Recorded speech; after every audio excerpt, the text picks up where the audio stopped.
MPSC पेपरफुटी प्रकरणामध्ये 6 जणांना चौकशी सुरू करण्यात आलेली आहे।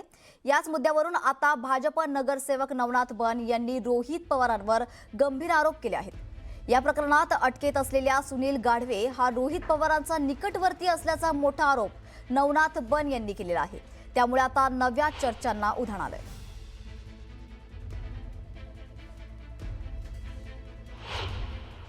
या एमपीएससीच्या पेपरफुटी प्रकरणाचं काहूर माजलेलं आहे।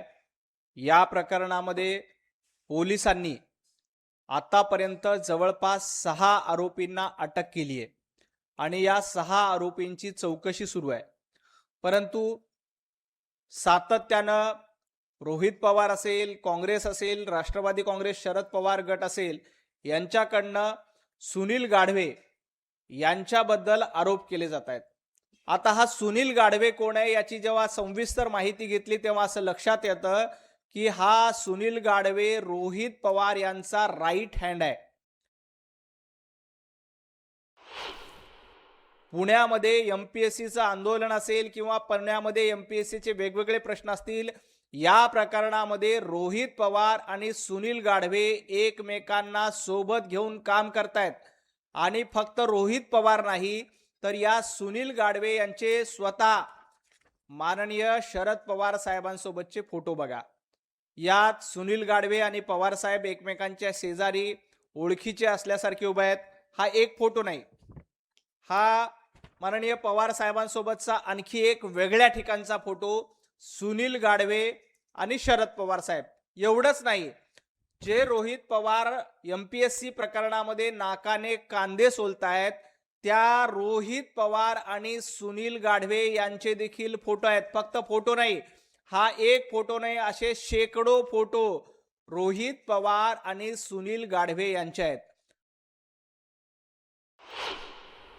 माझा रोहित पवारांना सवाल आहे की या सुनील गाढवे आणि रोहित पवार यांचे संबंध काय आहेत। माझा थेट रोहित पवारांवर आरोप आहे की हा सुनील गाढवे रोहित पवार यांचा राईट हँड आहे। पुण्यामध्ये एमपीएससीचं आंदोलन असेल किंवा पुण्यामध्ये आणखी काही करायचं असेल तर रोहित पवार सुनील गाढवे यांना सांगतात आणि सुनील गाढवे आणि रोहित पवार यांचे थेट एकमेकांशी संबंध आहेत। रोहित पवारांचं पुण्यातलं एमपीएससीचं सगळं काम हे सुनील गाढवे बघतात। आता राष्ट्रवादी काँग्रेस आणि स्वतः रोहित पवार या प्रकरणामध्ये नेमकी काय भूमिका घेणार आहेत।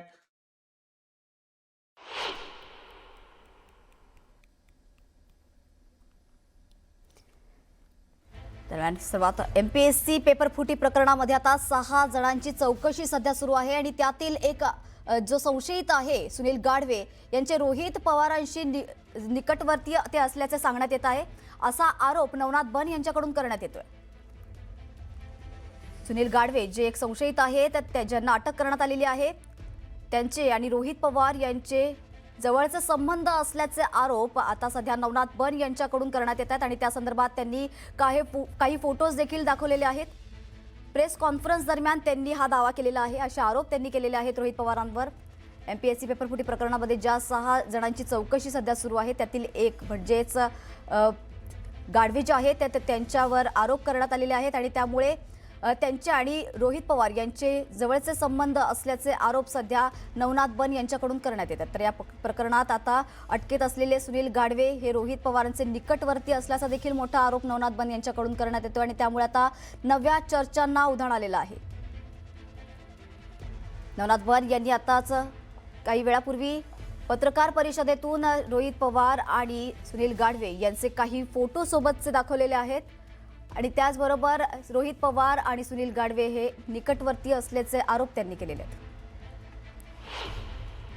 फक्त रोहित पवार नाही तर पवार साहेबांसोबत फोटो वेगवेगळ्या ठिकाणी, पत्रकार परिषद असेल, हे तर थेट पत्रकार परिषदेमध्ये सुनील गाढवे उपस्थित आहेत। शरद पवार साहेबांची पत्रकार परिषद आहे, त्या पत्रकार परिषदेमध्ये सुनील गाढवे उपस्थित आहेत। आता सुनील गाढवे आणि पवार यांचा हा रिश्ता नेमका काय आहे, ये रिश्ता क्या कहलाता है, याचं उत्तर स्वतः रोहित पवारांनी दिलं पाहिजे। ज्या सुनील गाढवेवरनं भारतीय जनता पार्टी, अभिमन्यू पवार, देवेंद्रजी फडणवीस, पुण्याच्या महापौर यांच्यावर आरोप केले जात आहेत, त्या सुनील गाढवेंचे आणि रोहित पवारांचे लागेबंदे असल्याचं थेट समोर येतोय. जो सुनील गाढवे रोहित पवारांचा राईट हँड म्हणून पुण्यामध्ये काम करतोय, आता रोहित पवार याच्यावर मूग गिळून गप्प बसणार आहेत का आपली भूमिका जाहीर करणार आहेत? माझा थेट रोहित पवारांना सवाल आहे. तुम्हाला विद्यार्थ्यांचं हित महत्वाचं आहे ना, तर तुम्ही सुनील गाढवेंचे तुमचे नेमके संबंध काय आहेत? तुमचा किती वर्षापासून राईट हँड म्हणून हा सुनील गाढवे काम करतोय, या प्रश्नाची उत्तरं दिली पाहिजे. वरून आरोप प्रत्यारोप सुरू आहेत.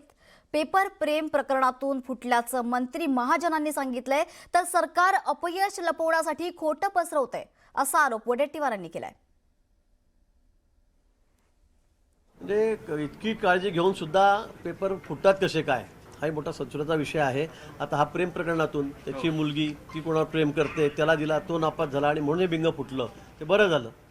अन्यथा हे कळालंही नसतं काय झालं काय नाही. पण अशा लोकांसाठी आता कडक शासन केलं पाहिजे. कडक शासन म्हणजे कोणाची हिंमतच होता कामा नये असं करण्याची, असे प्रावधान निश्चित त्या ठिकाणी करावं लागेल.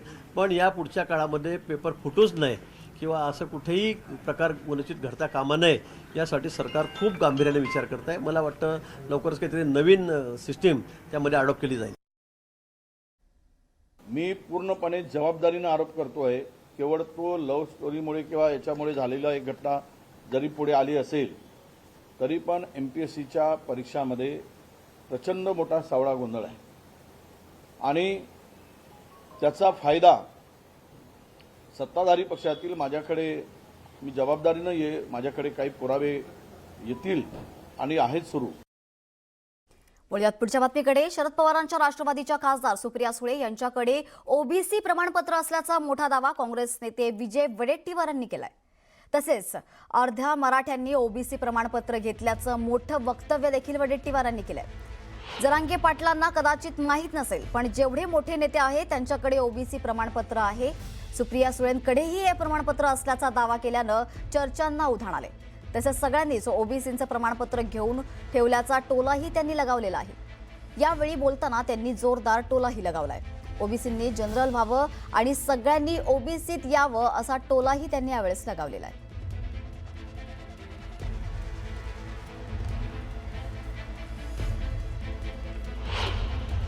अर्ध्या मराठ्यांनीच घेतलाय, 90% घेतलाय.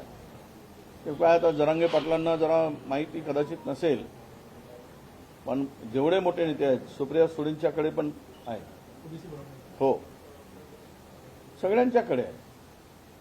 कोण नाही आहे, सगळ्यांनी ते प्रमाणपत्र ओबीसीचं घेऊन ठेवलं आहे. मला वाटतं की ओबीसीनी जनरल व्हावं आणि सगळ्यांनी ओबीसीत यावं. दरम्यान वडेट्टीवारांच्या या वक्तव्यावर सुप्रिया सुळेंनी नाराजी व्यक्त केली आहे. काही वेळापूर्वी सुप्रिया सुळेंनी काय प्रक्रिया दिली ते पाहूयात. मला का ते मला असं काँग्रेस पक्ष, राष्ट्रवादी काँग्रेस पक्ष शरद पवारांना टार्गेट करतायत मला कळत नाही. आम्ही मित्र पक्ष आहोत आणि मित्र पक्षाला टार्गेट करण्यात काय आनंद काँग्रेस पक्षाला येतोय मला हे कळत नाहीये. एकतर माझ्याकडे असं सर्टिफिकेट नाहीये एकतर, आणि ते मला विचारू शकतात ना. आता मला हा विषय दिल्लीच्या काँग्रेसपर्यंत न्यावा लागेल, कारण का जर असे काँग्रेसचे नेते आमच्याबद्दल खोट्या गोष्टी आणि समाजात खोट्या गोष्टी पसरवत असतील ते अयोग्य आहे. हो, आम्ही इमानदार लोक आहे. ताई तुमच्याकडे सर्टिफिकेट नाहीये, बरोबर आहे तुम्ही जे म्हणताय. माझ्याबद्दल अशी नाही कसं असेल तुम्ही मला सांगा ना. नाही, तुमच्याकडे सर्टिफिकेट नाहीये हे तुम्ही म्हणताय, पण ते पब्लिकली हा खूप मोठा दावा काँग्रेसचे ज्येष्ठ नेते विजय वडेट्टीवार यांनी केलाय. हो, मग ह्याचं उत्तर काँग्रेसने दाखवावं सर्टिफिकेट. काँग्रेसकडे जर ते सर्टिफिकेट असेल तर काँग्रेसने ते दाखवावं. ताई तुम्ही आधी सुद्धा बोलताना म्हणालेले होते की महाराष्ट्र काँग्रेसला राष्ट्रवादींचा काय प्रॉब्लेम नेमका आहे तो कळत नाहीये, कारण आधी सुद्धा असं शाब्दिक वार पाहायला मिळालेले होते. मला वेदना होत आहे त्या गोष्टीच्या. का काँग्रेस पक्ष मला टार्गेट किंवा राष्ट्रवादी काँग्रेस शरदचंद्र पवारला टार्गेट करताय याचं उत्तर काँग्रेसच देऊ शकतो, मी नाही ना देऊ शकत. त्याचं माझ्याकडे उत्तरच नाहीये, मी निरुत्तर आहे खरं. म्हणजे मलाच विश्वास बसत नाही की असं माझं नाव का घेत आहेत. पण असं का टार्गेट केलं गेलं असेल, नेमकं काय वाटतंय? कारण मित्र पक्ष आहे. म्हणजे मलाच विश्वास बसत नाही की, आणि ते मला विचारू शकतात ना या गोष्टी. वळूयात पुढच्या बातमीकडे. राष्ट्रवादीचे नेते जयंत पाटलांनी त्यांच्या संदर्भातील कथित पक्षप्रवेशाच्या चर्चांवर भाष्य केलंय. यावेळी बोलताना त्यांनी पक्षासोबत असलेल्या निष्ठेच्या मुद्द्यावरून सत्ताधाऱ्यांनी जोरदार टोले लगावले आहेत. राजकारणात निष्ठेला फार किंमत असते, तसेच निष्ठा महत्त्वाची आहे असं सांगून भर सभेत पक्षप्रवेशाबाबत जयंत पाटलांनी केलेल्या वक्तव्यामुळे एकच हशा पिकला. तसेच बदलत गेलं की माणसाची किंमत कमी होते. निष्ठा ही विचारांची असली पाहिजे. तसेच निष्ठावान नसलेले अनेक जण आले आणि गेले, पण त्यांचं नाव लोक कुठे घेतात असा जोरदार टोलाही त्यांनी यावेळेस लगावलेला आहे. तर हा टोला त्यांनी पक्ष सोडून गेलेल्यांना लगावलेला आहे. निष्ठेला तात्या फार किंमत असते. पद मिळेल न मिळेल मला काय आता लगेच किती वेळ लागतो, त्यात काय अर्थ आहे. निष्ठा मलाही कळते. तुमच्या ज्या वेदना आहेत त्या माझ्याही मनात वेदना आहेत. तुमच्या मनाबद्दल आहेत.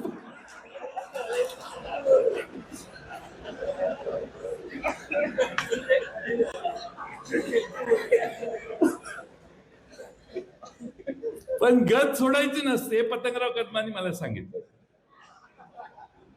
पतंगराव कदम काय म्हणायचे, जयंत गत सोडू नकोस.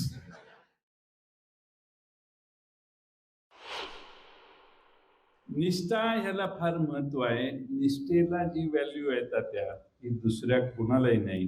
त्यामुळे पहिल्या पानावर तुम्ही लिहिलेलं वाक्य दिसते ताई, दॅट्स रॉंग.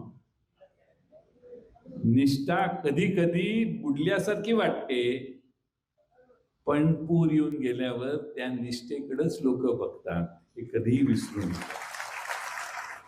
आपल्याला सगळ्यांसारखं व्हायचं असेल तर उद्या सकाळी काय रोहित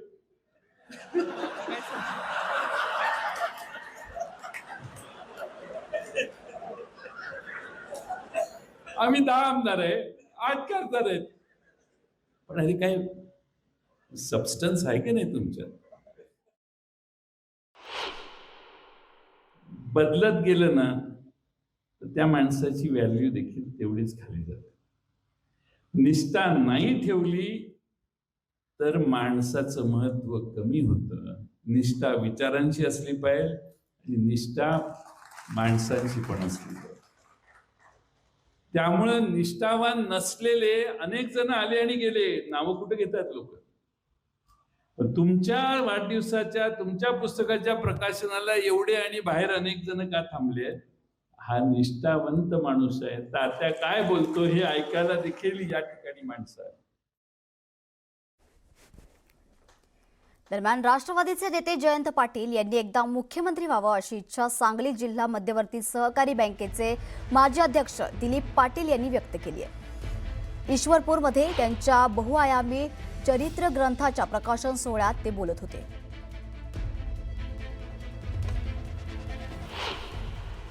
इतकं कष्ट बापूंनी केलं राजकारणामध्ये, एवढं कुणाच्या वाट्याला येऊ नये. आणि त्या बापूने एकदा महाराष्ट्राचं मुख्यमंत्री व्हावं ही माझ्यासारख्या सामान्य कार्यकर्त्याची अपेक्षा होती. ते जमलं नाही. म्हणून त्यांच्या रूपानं जयंत पाटलांनी महाराष्ट्राचं नेतृत्व करावं ह्या एका जिद्दीनं त्यांनी मुख्यमंत्री व्हावं. आम्ही काही ताकाला जाऊन मोगात दडवत नाही. पोलीस साहेब, शिंदे साहेब, तुम्ही पक्षाचे अध्यक्ष आहे, इथं आर पाटला चिरंजीव आहे. जयंत पाटलांनी एकदा मुख्यमंत्री झालेलं वाळवे तालुक्याने बघितलं पाहिजे. तोपर्यंत आम्ही देह सोडत नाही. पुढच्या बातमीकडे. रायगडमध्ये पालकमंत्री पदाचा वाद मिटला असला तरी महायुतीत राजकीय धुसफूस कायम आहे. राष्ट्रवादी आणि शिवसेनेत राजकीय आरोप प्रत्यारोप सुरूच आहेत. दरम्यान राष्ट्रवादीचे आमदार अनिकेत तटकरे यांनी शिवसेनेचे आमदार महेंद्र दळवी यांच्यावर जोरदार टीका केली आहे. महेंद्र दळवी यांच्या अकलेची कीव करावी वाटते, त्यांनी आत्मपरीक्षण करावं असा टोला तटकरे यांनी लगावलेला आहे. तर त्यावर दळवींनीही जोरदार प्रत्युत्तर दिलंय. अनिकेत तटकरे कोकणाचं सरोगसी बाळ आहे असं म्हणत तटकरे कुटुंबियांनी राजकीय परिभाषा करू नये असा उपरोधिक सल्ला महेंद्र दळवींनी दिलाय. त्यामुळे आता पुन्हा एकदा रायगडमध्ये महायुतीतील वाद चव्हाट्यावर आलाय.